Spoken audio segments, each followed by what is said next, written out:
અમરેલી જિલ્લામાં સુરક્ષા સેતુ સોસાયટી અંતર્ગત રક્તદાન કેમ્પનું આયોજન કરવામાં આવ્યું હતું।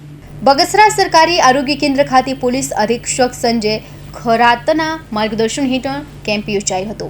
બગસરા પોલીસ સ્ટેશન દ્વારા સામૂહિક આરોગ્ય કેન્દ્ર ખાતે રક્તદાન કેમ્પનું આયોજન કરવામાં આવ્યું હતું। પોલીસ જવાનો સહિત લોકોએ રક્તદાન કર્યું હતું। મામલતદાર પ્રશાંત ભેંડી, શહેર ભાજપ પ્રમુખ ઘનશ્યામ સાદરાણી, PSI કમલેશ દાન ગઢવી સહિત પોલીસ સ્ટાફ અને લોકો ઉપસ્થિત રહ્યા। આજ રોજ મહેરબાન પોલીસ અધિક્ષક શ્રી અમરેલી જિલ્લા સંજય ખરાત સાહેબનાઓ દ્વારા પોલીસ સંભારણા દિવસ નિમિત્તે અમરેલી જિલ્લાના તમામ પોલીસ સ્ટેશનમાં તારીખ 16, 17 અને 18 બ્લડ ડોનેશન કેમ્પનું આયોજન કરેલું છે, જેમાં બગસરા પોલીસ સ્ટેશનના પોલીસ સ્ટાફ વતી સિવિલ હોસ્પિટલ ખાતે બ્લડ ડોનેશન કેમ્પનું આયોજન કરવામાં આવેલ છે, જેથી બગસરા તાલુકાના તમામ નાગરિકોને બ્લડ ડોનેટ કરે તેવી અપીલ કરવામાં આવે છે। Ashok Marvad, Hind TV news, Amreli.